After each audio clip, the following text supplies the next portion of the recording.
朱婆龙偷看大妈洗衣服，被大妈拿着盆子追着打，吓得他一头扎进水里，根本不敢反抗。国宝混成这样也是没谁了。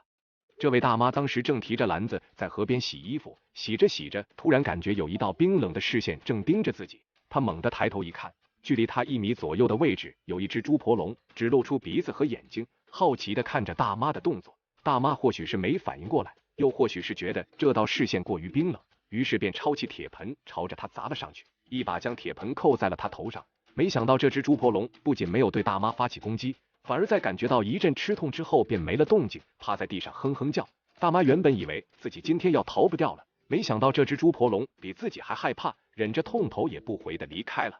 猪婆龙也就是我国国家保护动物扬子鳄，也可以称它为国家一级保护废物。这家伙长得确实唬人，看上去随时都能把人大卸8块的样子，实际上是个战五渣。扬子鳄是我国特有的鳄鱼，在我们的印象中，大多数鳄鱼都是凶猛且冷血的，拥有满级防御和攻击能力。就拿大名鼎鼎的尼罗鳄来说，一口下去能咬碎猎物的骨头，战斗力不是一般的强，是尼罗河的3大杀手之一。同样都是鳄鱼，扬子鳄和尼罗鳄的战斗力可以说是一个天上一个地下，大妈的铁盆都能把它吓得在水中瑟瑟发抖。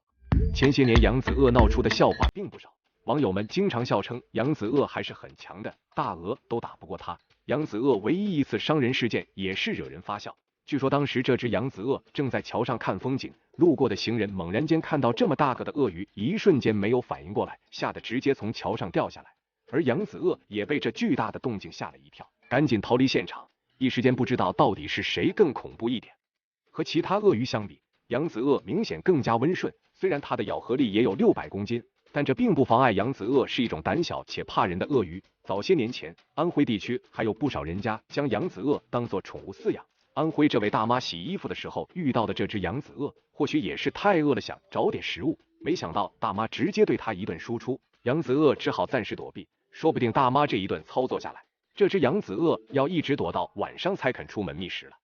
如果其他鳄鱼会说话，那么扬子鳄或许要被声讨了，这可以说是鳄鱼界的奇耻大辱。不过扬子鳄捕捉大鹅都费劲，它平时都吃什么呢？小鱼小虾在它的食谱上占据很大一部分比例，运气好点的时候还能捕捉到几只青蛙，如果运气爆棚的话，扬子鳄还能捕捉到兔子。相较于其他鳄鱼动不动就捕捉羚羊、角马等动物，扬子鳄完全就是鳄鱼中的另类，可以说是非常温顺了。扬子鳄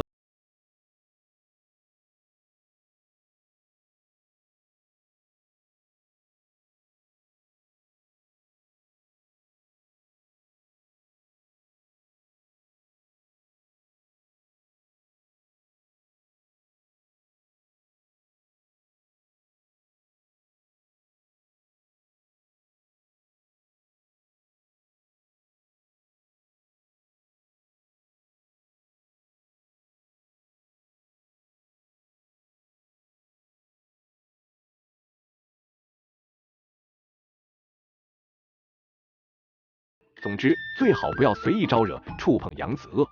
扬子鳄是国家一级保护动物，珍贵程度就不必多说了。在过去，由于人类对环境的过度开发和利用，扬子鳄的栖息地遭到了破坏，它们失去了生存的家园，这就导致我国的野生扬子鳄数量越来越少，成为濒危动物。